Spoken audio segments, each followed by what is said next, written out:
航空史上曾发生过多起由跑道入侵而引发的撞击事件，这其中最为人们熟知的当属特内里费空难和北欧航空686号班机事故，两起空难共造成701人遇难。但今天要给大家介绍的是另一起撞击事故，接下来就让我们把目光聚焦在32年前的洛杉矶，看一下这场极为惨烈的空难事故是如何发生的。1991年2月1日，一架从哥伦布约翰格伦国际机场飞往洛杉矶国际机场的全美航空1493号班机即将降落，机长是时年48岁的科林·肖尔，他拥有超16000小时的飞行经验，同时也是航空公司最为资深的飞行员之一。副驾驶是32岁、拥有4300小时飞行经验的大卫·凯利。今天直飞的机型是一架波音737-300型客机，机上载有83名乘客和6名机组人员。经过4个多小时的飞行，1493号班机来到了目的地机场附近空域，在与塔台取得联系后，进场空管要求他们加速下降，以躲避航道上的其他客机，然后采用目视进近的方式降落在24号左跑道上。对于经常在此降落的飞行员来说，这种情况再正常不过了，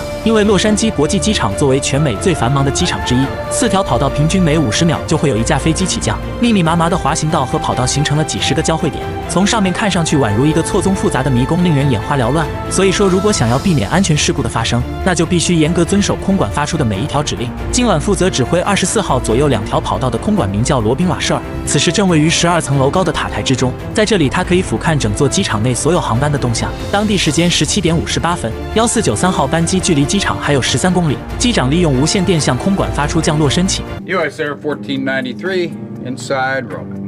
然而，空管瓦舍尔正忙着指挥其他飞机地面滑行，所以并没有回应他们。Skywest 569 taxi to position hold, runway 24 left. Traffic will cross downfield.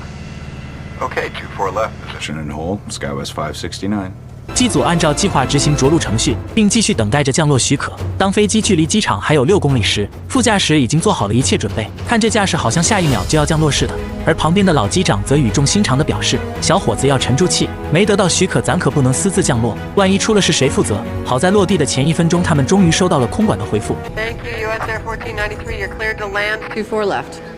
Cleared to land, 24 left, 1493。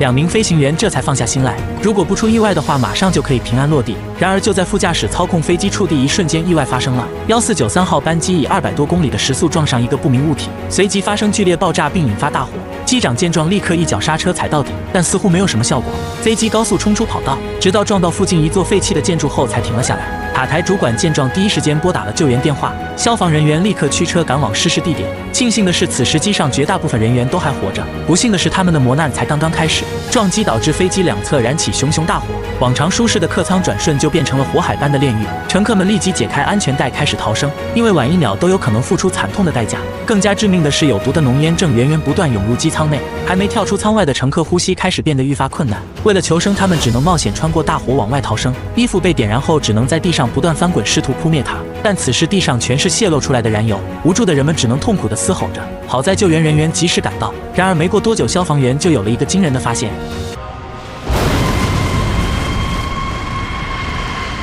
全美航空1493号班机在降落阶段突发意外，当大火被逐渐控制住后，消防人员开始在残骸中搜寻幸存者。然而不久后，他们就发现了一个令人毛骨悚然的东西。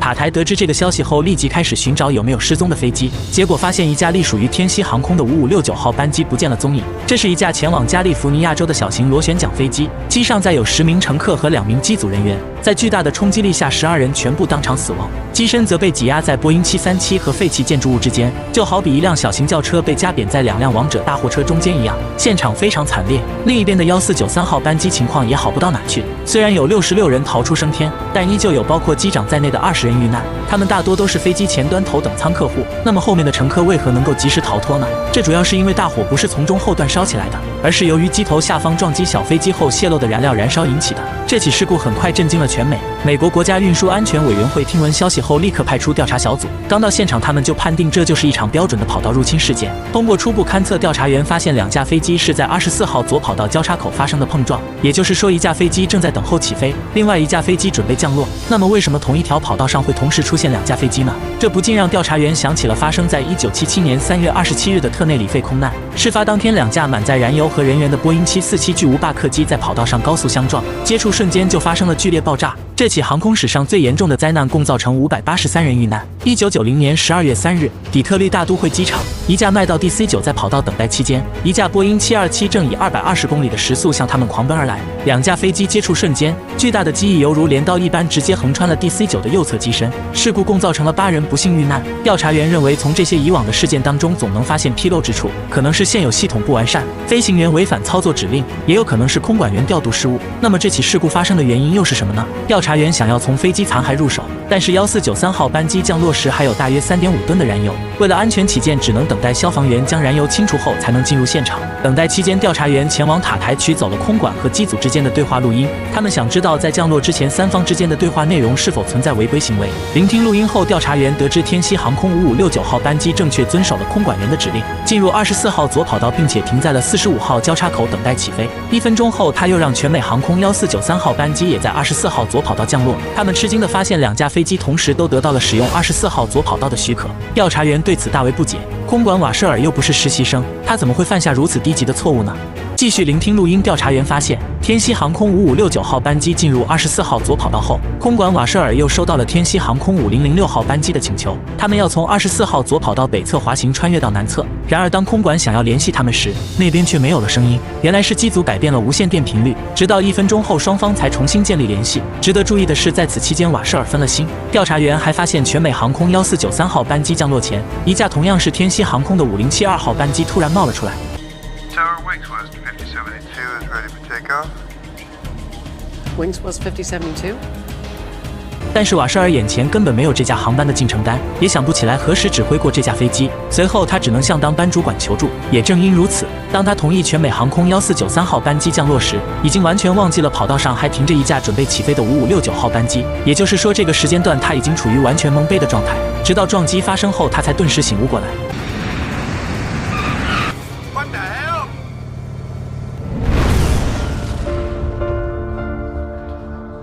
调查员此时心中还有一个重要问题需要解决，即便是空管指挥失误，1493号班机机组在降落之前为何没有看到停在跑道上的5699号班机呢？毕竟机翼两侧都装有航行灯以及频闪灯。通过模拟当时的情境，调查员发现，由于5699号班机并未获得起飞许可，所以机长只打开了尾部的防撞灯光，而灯泡发出的颜色又和机场跑道灯光相似。这种情况下，1493号班机机组除非拥有千里眼，否则他们根本无法发现它的存在，直到接地的瞬间才有所察觉。200多公里的时速下是根本刹不住的。除此之外，调查员还查看了洛杉矶机场塔台最近数月的工作记录，结果发现在7个月前，一架麦道 DC-10在下降的过程当中几乎是擦着头皮掠过了一架空客客机。事后塔台主管曾向公司领导申请增派人手，而且由于视线受到一根灯柱影响，他们几乎看不到北方跑道区域。调查员也证实照明设施确实遮挡住了空管员的视线。最后他们还发现当年洛杉矶机场配备了地面雷达，这个系统可以实时监测地面上所有移动的交通工具。那为何如此先进的设备没能帮助空管及时发现问题呢？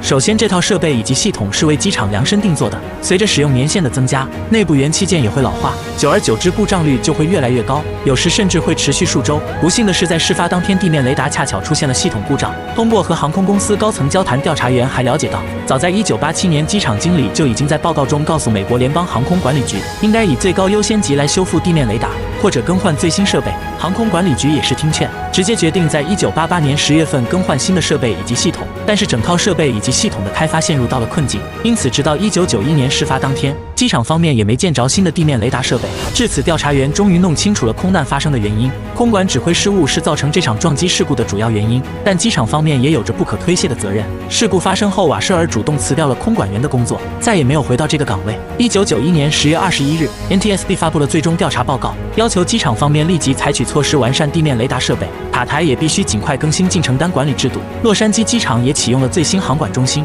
这会让空管员拥有毫无遮挡的视野环境。每一起空难发生的原因绝对不是单一因素造成的，而是由多种因素共同作用的结果。所以说，将矛头指向一个人并不难，彻底杜绝类似事件的发生才是此次调查的最终目的。那么好了，本期视频就到此结束了。祝愿每一架民航班机都能平安着陆，出行的人们都能平安归来。感谢您的观看，我们下期再见。